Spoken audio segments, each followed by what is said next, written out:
On the banks of the Indus River, the fate of Sindh hung in the balance. Dahir, the ruler of Sindh, had fallen in battle, and with his death, the kingdom's resistance began to crumble. Within months, the Arabs would establish their first lasting foothold in the Indian subcontinent. At the center of this extraordinary campaign stood a 17-year-old general named Muhammad bin Qasim. Despite his youth, he had accomplished what decades of earlier Arab expeditions have failed to achieve. His victory not only transformed the fate of Sindh but also marked the beginning of a new chapter in the history of the Indian subcontinent. But how did Muhammad bin Qasim succeed where so many before him had failed? To understand that, we must go back several decades to the origin of the Arabs' attempt to reach Sindh. Muhammad bin Qasim's campaign was not the first Arab attempt to reach the Indian subcontinent. In fact, expeditions against India had begun nearly 70 years earlier. According to early Arab sources, the first raid took place in 637 AD. Rather than advancing overland, the Arab chose the sea. Their fleet struck three ports in India's western coast: Thana near present-day Mumbai, Bharuch in Gujarat, and Debal, the most important port at the mouth of the river Indus in Sindh, located near present-day Karachi. These attacks, however, achieved little and had no lasting consequences. After these unsuccessful naval raids, the Arabs shifted their attention to the land route. Their first objective was Makran, the arid region lying between Persia and Sindh. The Arabs called it Sagr al-Hind, the frontier of Hind. The push into Makran began soon after the Arab victory over the Sasanian Empire at the Battle of Nahawand in 642 AD, a battle often described as the final blow to Persian resistance. With Persia subdued, Arab armies advanced eastward towards the frontier of the Indian subcontinent. But Makran proved far more difficult to conquer. Its harsh desert, rugged mountains, and determined local rulers frustrated repeated Arab expeditions. Campaign after campaign ended in failure. It was only during the reign of Caliph Muawiyah I in 660s AD that the Arabs finally secured control over Makran. This was a significant strategic achievement for Muawiyah. Makran became the easternmost province of the Umayyad Caliphate and the principal base from which future expeditions into Sindh would be launched. Although Makran had finally been brought under Arab control, Sindh remained unconquered. From their new base in Makran, Arab governors of Makran launched several expeditions deeper into Sindh, but none achieved any lasting success. For nearly 3 decades, the Arab frontier remained fixed at Makran. Everything changed in 694 AD when al-Hajjāj bin Yūsuf al-Thaqafī was appointed governor of Iraq and the eastern provinces of the Umayyad Caliphate. Before becoming governor, al-Hajjaj had established himself as one of the Umayyad Caliphate's most capable military commander. Serving under Caliph Abdul Malik, he had crushed several rebellions and won decisive victories that restored Umayyad authority across the empire.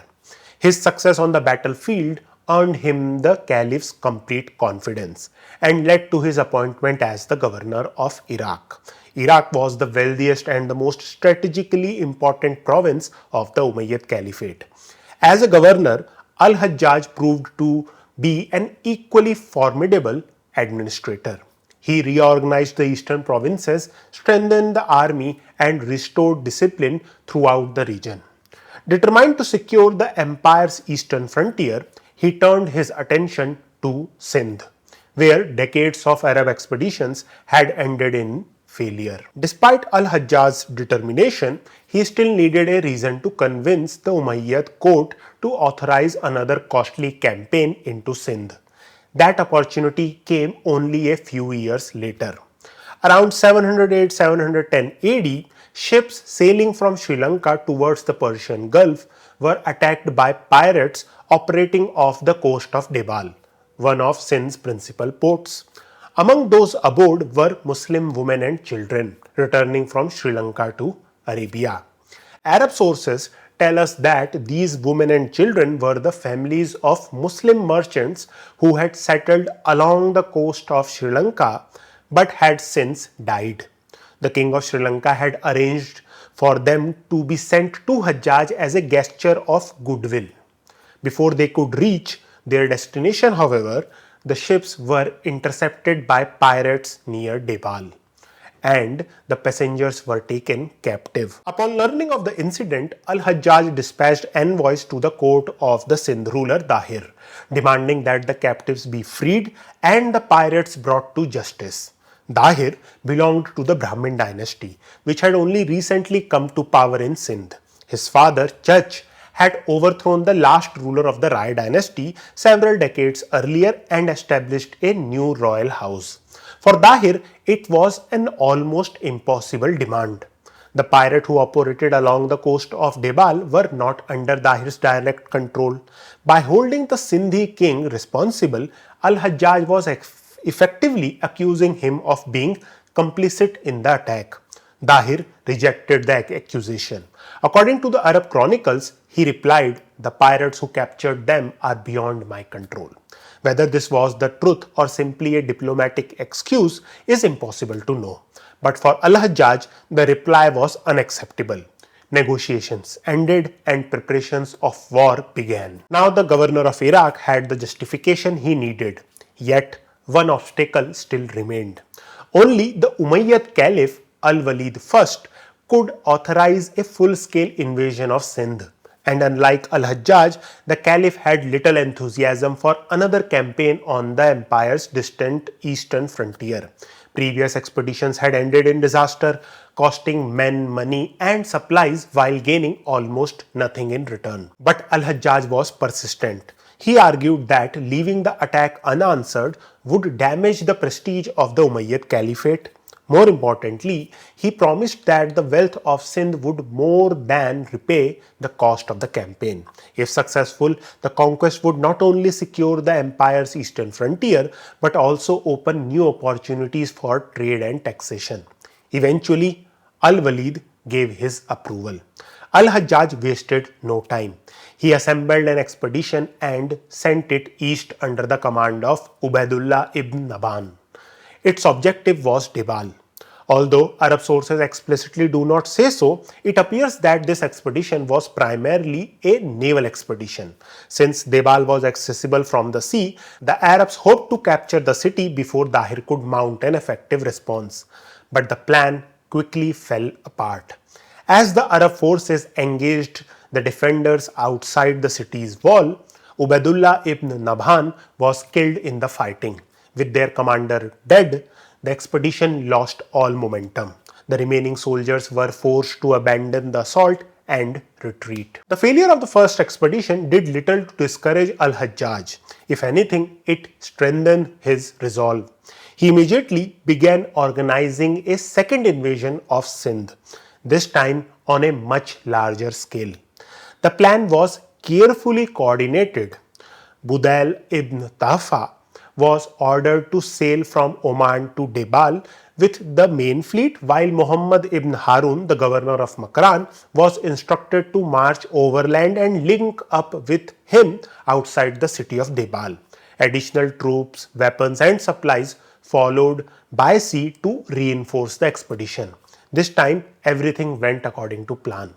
The Arab forces successfully reached Debal and laid siege to the city. Realizing the seriousness of this threat, Raja Dahir dispatched his son Jaisiha, probably whose name was Jaisim, to take charge of its defense. Before the siege could make any progress, the two armies met in open battle outside the walls of Debal. According to the Arab chronicles, the battle initially favored the invaders. But as Dahir's army brought its war elephants into the fight, the Arab horses panicked, their formations collapsed, throwing the army into confusion. Amid the chaos, Budayl ibn Tahfa was killed, and with their commander dead, the Arab army broke ranks and fled.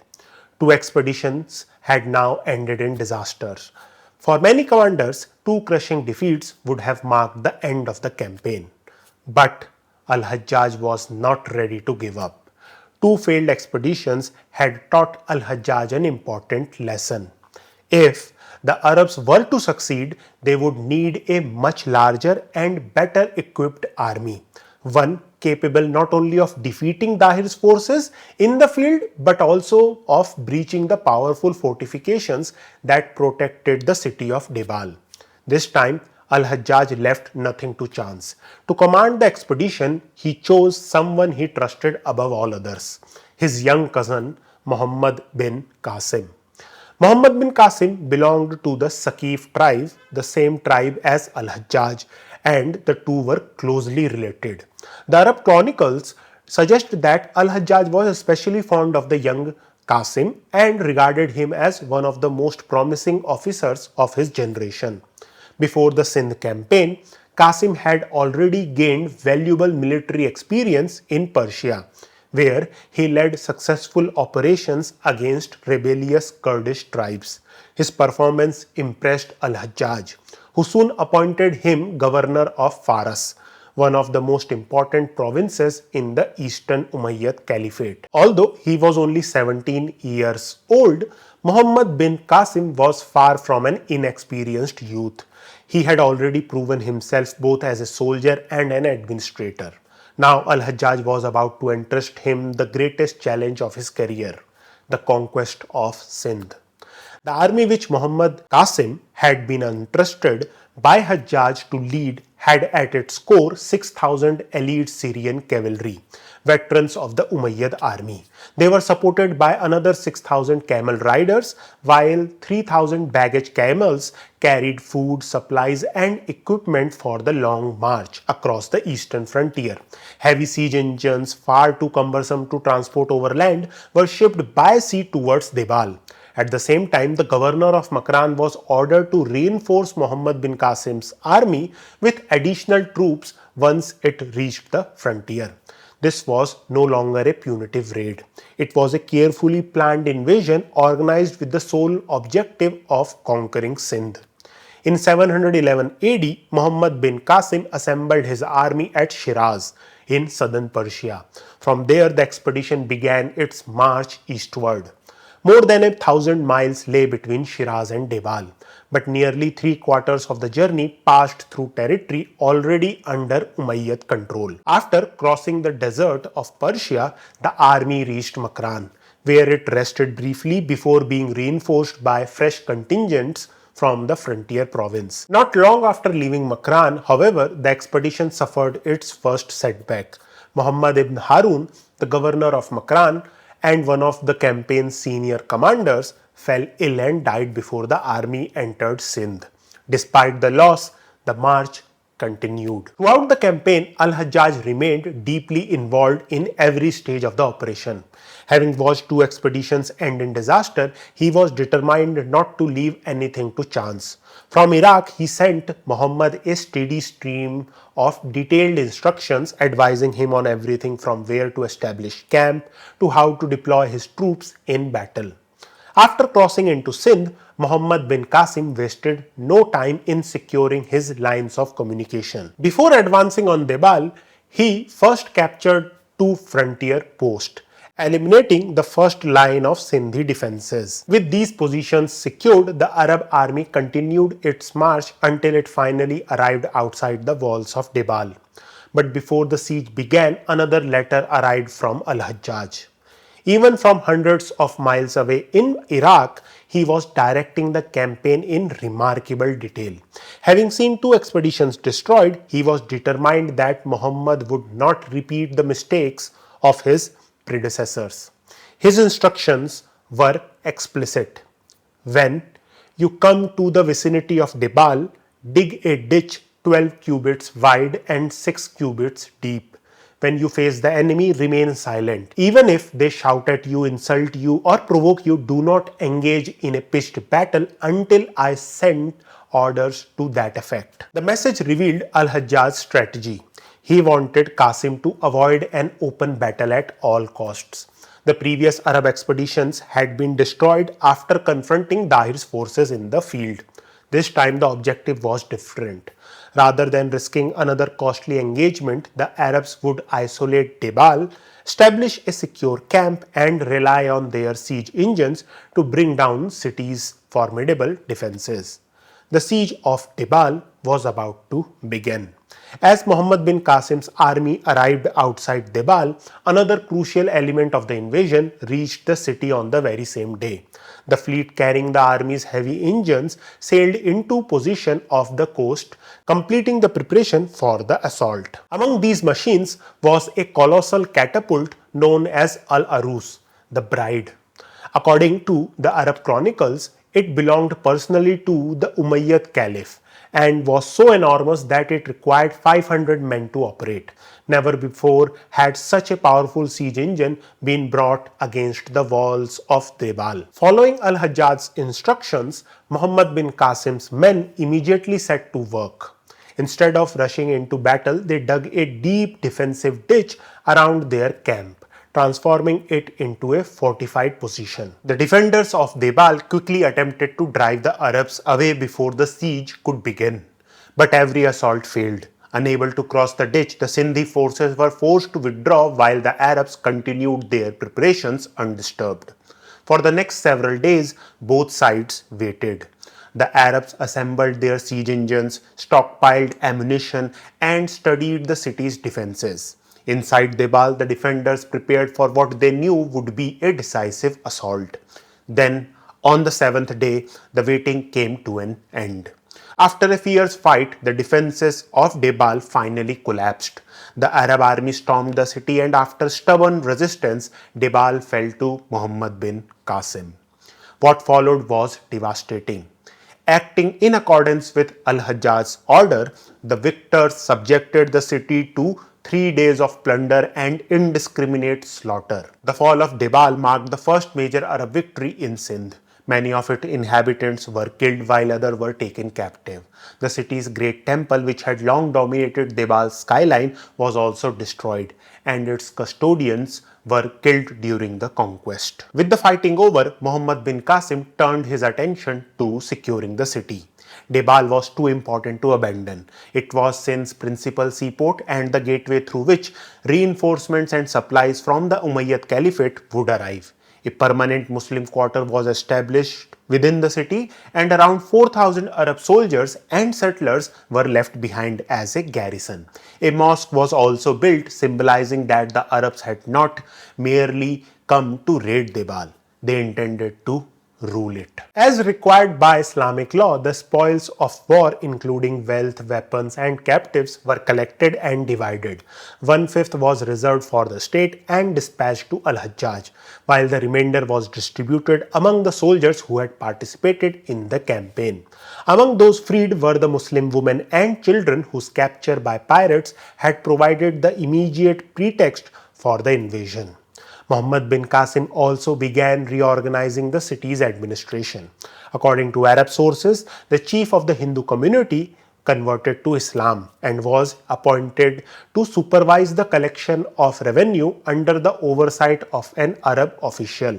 A governor of the city too was appointed. With Debal secured, Muhammad bin Qasim wasted little time. He marched north towards Nirun, situated near present-day Hyderabad in Sindh. While the army's heavy siege equipment was loaded onto boats and transported upstream along the Indus. As the Arab army advanced, Raja Dahir made a surprising decision. Rather than defend Nirun, he ordered his son Jaisya, who commanded the city's garrison, to abandon it, cross the Indus, and withdraw to Brahmanabad. Militarily, the decision made sense. Dahir was concentrating his forces for a decisive battle instead of scattering them across isolated garrisons that could be defeated one by one. But politically, the consequences were severe. To the people of Nirun, the withdrawal looked less like a strategic maneuver and more like abandonment. As Muhammad bin Qasim approached Nirun, the city's governor found himself in an impossible position. He appealed to Dahir for reinforcements and was still consulting with the king when the Arab army appeared outside the city's wall. Inside Nirun, there was growing uncertainty. The defenders knew that Dahir's main army had already withdrawn across the Indus, leaving them isolated. At the same time, the Arabs were facing problems of their own. Their supplies were beginning to run low, raising concerns that the siege might become a prolonged struggle. But the crisis was short-lived. When the governor returned to the city, he concluded that further resistance would only lead to unnecessary destruction.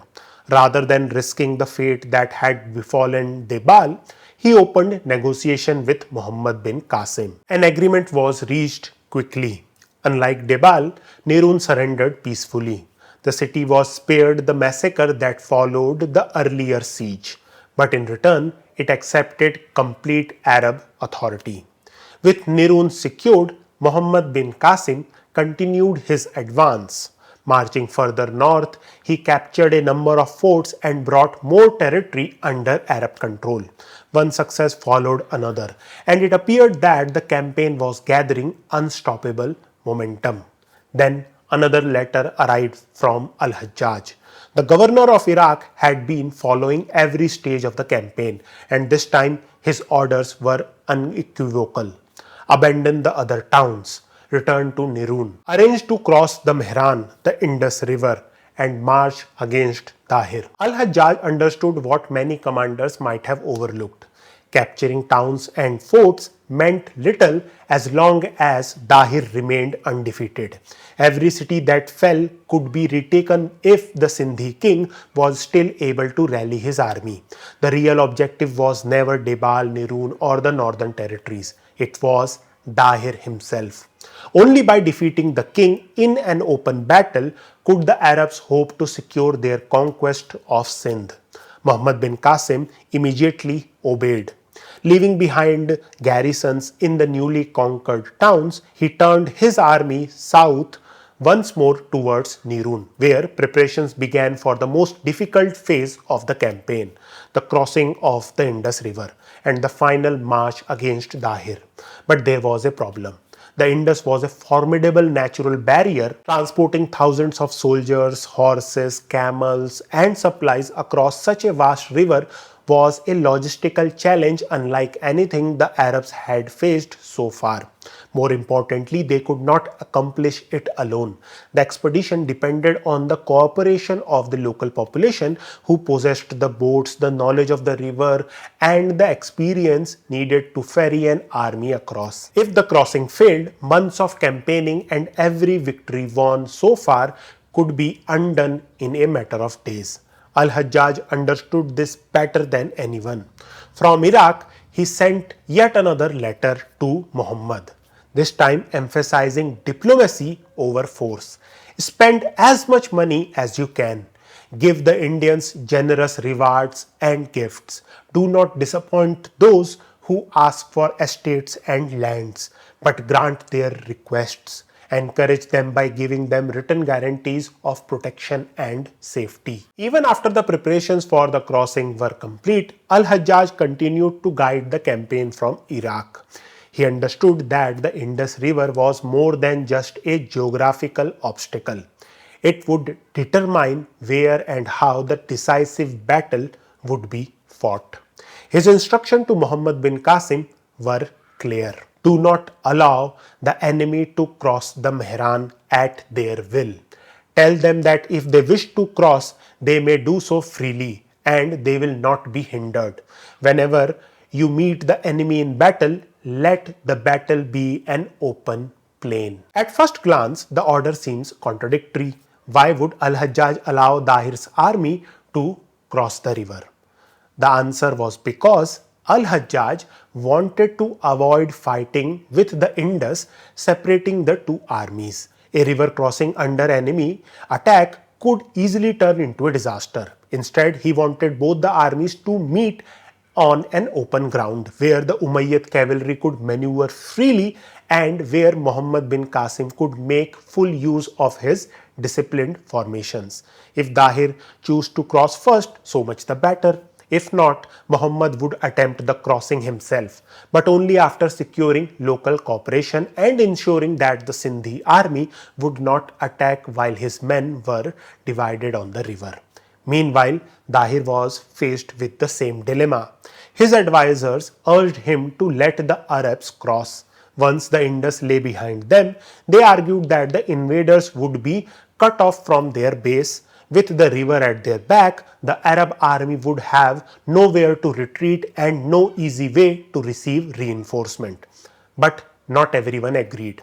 Among Dahir's advisors were renegade Arabs, men familiar with the tactics of the Umayyad army. They strongly opposed allowing Muhammad bin Qasim to cross the river. Instead, they proposed a different strategy. Rather than risking a pitched battle, Dahir should use the Indus as a weapon.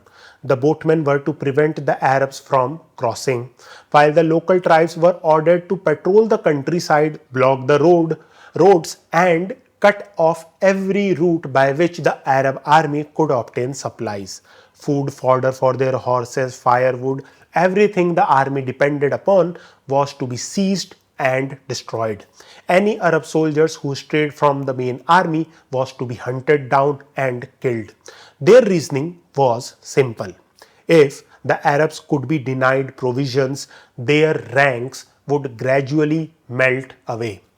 Hunger, disease, and exhaustion would accomplish what open battle might not.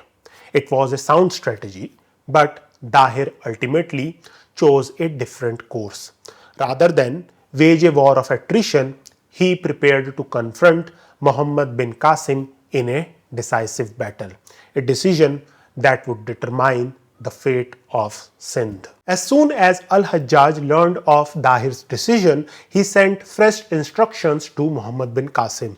Before crossing the river, carefully examine the crossing places, win over the people who live on the boats with promises, and reward them generously. Muhammad immediately set about building alliances with the local chiefs. One of them, Moka, the son of Basaya, switched his allegiance to the Arabs and supplied the boats needed to ferry the army across the Indus. In return, Muhammad promised him the district of Beth, which was an island on the river Indus, in perpetuity.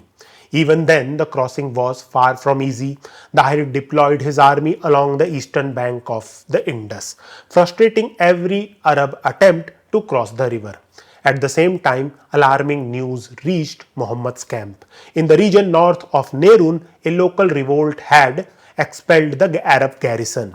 Fearing a coordinated attack by Dahir's army and the rebels, Muhammad quickly dispatched a force to restore order, ensuring that his rear remained secure before attempting the decisive crossing of the Indus. Despite all their preparations, the Arabs found themselves at a standstill. Every attempt to cross the Indus was thwarted by Dahir's army, which guarded the eastern bank and frustrated each new crossing attempt. Days turned into weeks and weeks into nearly 2 months. Soon the situation inside Muhammad bin Qasim's camp became critical. Food supplies began to run low. Fresh fodder for the horses became increasingly difficult to find, and disease spread among the cavalry mounts. According to the Arab sources, the situation became so desperate that sick horses were slaughtered for food. Qasim urgently appealed to al-Hajjaj for reinforcements, requesting him 2,000 fresh horses along with medical supplies, including a large amount of vinegar, which was believed to prevent illness among the troops. When the supplies arrived, they were accompanied by another letter from al-Hajjaj. The governor was clearly frustrated by the delay. It is strange that after gaining the upper hand and subduing the enemy, you have remained inactive for so long. I cannot but feel surprise at the weakness of your policy. Qasim was ordered to cross the Indus without further delay. A new plan was quickly put into action. Rather than attempting to cross the river at its widest point, the Arabs decided to use the river island of Beth. If Qasim could secure Beth, the crossing would be divided into 2 much narrower channels, greatly reducing the risk to his army. The plan was set into motion. Boats gathered with the help of local allies were lashed together to form a floating bridge. One end was anchored to the western bank, while the other was allowed to swing across the current until it reached the island, where it was secured. The same method was then used to bridge the second channel. Throughout the operation, the Arab archers kept a steady barrage, preventing the Sindhi defenders from interfering with the crossing. Protected by the screen of arrows, the first detachments crossed onto Beth and then advanced to the eastern bank. Surprisingly, Raja Dahir did not commit his main army to stop the crossing. Instead, he dispatched his son Jaisya with an advance force to drive the Arabs back. The attempt failed. Jaisya's troops were defeated and he barely escaped with his life. After nearly 2 months of frustration, Muhammad bin Qasim had finally achieved what had seemed impossible. His army now stood east of the Indus. The decisive battle took place near the town of Jitor, not far from the banks of the Indus. Raja Dahir assembled his army supported by cavalry, infantry and a formidable corps of war elephants, while Muhammad bin Kasim drew up his forces on the open plain exactly as al-Hajjaj had instructed. For the first 4 days, neither side could gain a decisive advantage. The fighting consisted of a series of fierce skirmishes with both armies testing each other's strength. On the 5th day, however, the battle erupted in full. The Sindhi army launched a determined assault using its war elephants to smash through the Arab lines. At one point, Muhammad bin Qasim's army was on the very verge of collapse. The Arab ranks broke in confusion, many soldiers began to retreat, and even some of Muhammad's own bodyguard abandoned him. At that critical moment, the tide was turned by one of Muhammad's local ally, Moka, the son of Basaya, the chief who had earlier helped the Arabs to cross the Indus. He rushed to Muhammad's aid with his contingent. His intervention steadied the Arab lines and inspired the fleeing soldiers to rally around their commander. With his army reformed, Muhammad bin Qasim resumed the fight and the battle entered its decisive phase. Realizing that a prolonged battle of attrition favored Dahir, Muhammad looked for a way to strike at the heart of the Sindhi army. His attention turned to the towering white elephant carrying Raja Dahir, the most visible symbol of command on the battlefield. Muhammad ordered his archers to concentrate their fire on the elephant. According to the Arab sources, flaming naphtha arrows set the howdah ablaze, causing the terrified animal to bolt towards a nearby lake and throw Dahir into the water. As the Sindhi king struggled to recover, Arab horsemen closed in and killed him with an arrow. The death of Raja Dahir decided the battle. The remaining Sindhi army collapsed and the Arab forces swept across the battlefield. We are told that the fighting men were put to the sword, while artisans, merchants and cultivators were spared, as they would be needed to restore order and maintain the economy of the newly conquered territory. As was customary, the spoils of war were gathered and divided. 1/5 of the booty, along with slaves including women from noble and princely families, was set aside for the state and dispatched to al-Hajjaj. Dahir's severed head, together with the heads of several leading chiefs of Sindh, was also sent to Iraq as proof that the campaign had succeeded. For al-Hajjaj, it was the moment he had waited years to see. He announced the victory before the congregation in the great mosque of Kufa, proclaiming, "Good news and good fortune for the people of Syria and Arabia, whom I congratulate on the conquest of Hind and the acquisition of immense wealth." After decades of failed expeditions and costly campaigns, the Umayyads had finally achieved what had long seemed impossible. The king of Sindh had fallen and the Arab Caliphate had established its first lasting foothold in the Indian subcontinent. Over the months that followed, Muhammad bin Qasim continued his advance across Sindh. One by one, the remaining centers of resistance, including Brahmanabad, Alor and finally Multan, fell to the Arabs. With the capture of Multan, the conquest of Sindh was for all practical purposes complete. For Al-Hajjaj, this marked the successful conclusion of a campaign he had planned for years. According to the Arab sources, he calculated that the conquest had cost the Umayyad treasury 60 million dirhams, but had yielded twice that amount in booty, tribute and revenue. In his words, "We have appeased our rage and obtained our revenge, and have made a profit of 60 million dirhams beside the head of Dahir." While at Multan, Muhammad bin Qasim received another letter from Al-Hajjaj. The governor congratulated him on the conquest of Sindh and praised the young commander's courage and wisdom. It was the last letter Muhammad bin Qasim would ever receive from the man who had planned the entire campaign and guided it from hundreds of miles away. In June 714 AD, al-Hajjaj ibn Yūsuf died after a long illness. Less than a year later, in February 715 AD, his patron Caliph al-Walid also passed away. Their deaths transformed Muhammad's fortunes overnight. The new Caliph Suleiman ibn Abdul Malik had long resented al-Hajjaj, who had openly supported Caliph al-Walid's attempt to overturn the order of succession established by his father, Caliph Abdul Malik. According to Abdul Malik's arrangement, al-Walid was to succeed him, and after al-Walid's death, the caliphate was to pass to his younger brother Suleiman. However, once al-Walid became the caliph, he tried to change this arrangement and secure the throne for his own son instead. One of the strongest supporters of this plan was al-Hajjaj, who used all his influence to back al-Walid. But this attempt failed ultimately because after the death of al-Walid in 715 AD, his younger brother Suleiman ascended the throne, exactly as the original succession has been prescribed by his father. Now, the new caliph was determined to settle old scores. With al-Hajjaj already dead, Suleiman's anger fell upon those who had been closest to him, his relatives, his supporters and the officials he had promoted. Among them, none was more prominent than Muhammad bin Qasim.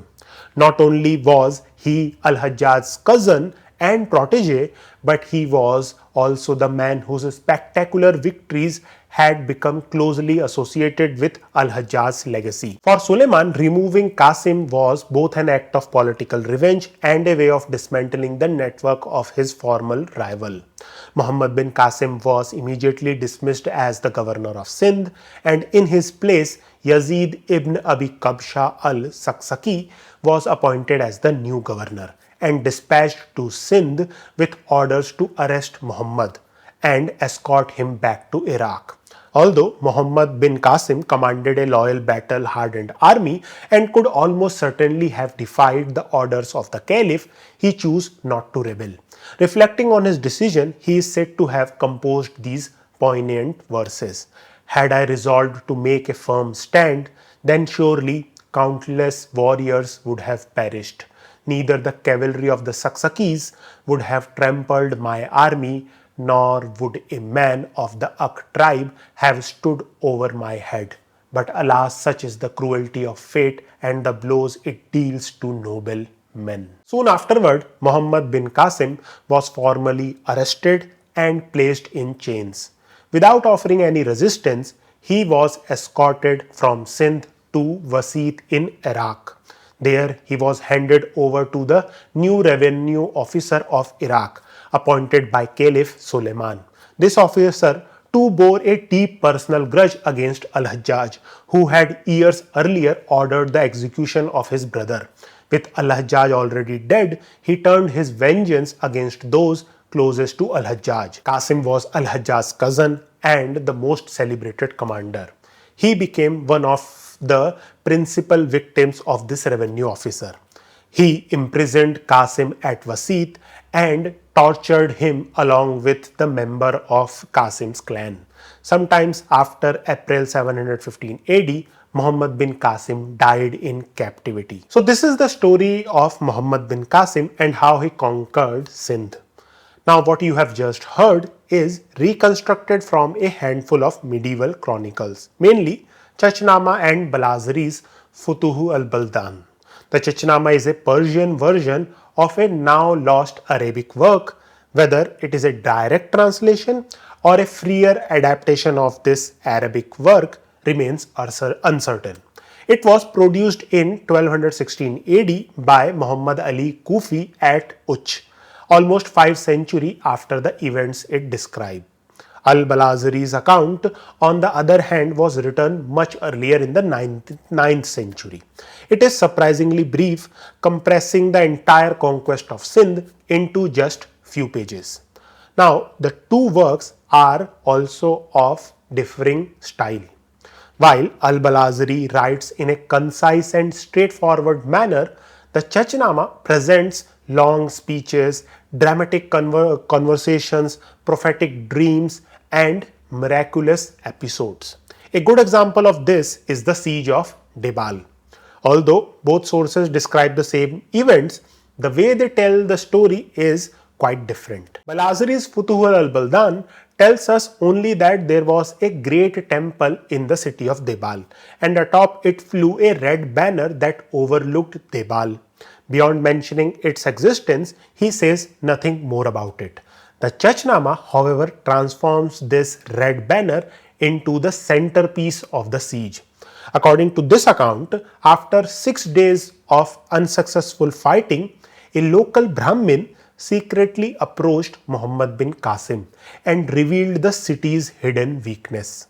He told the Arab commander that Debal could never be captured as long as that red banner remained standing. Only when it was brought down, this Brahmin claimed, would the city's defenders lose heart and the fortress of Debal would eventually fall. Muhammad bin Kasim immediately ordered his engineers to position the great catapult against the temple, and on the 9th day of the siege, the machines, these catapults, finally brought into actions, and at the very first shot they were able to bring down the banner along with the dome of the temple. And according to Chachnama, this single event shattered the morals of the defenders of Debal. So as you can see, Chachnama is not your typical history book. It blends historical events with literary embellishments. So if you want to read this source, you have to read it carefully.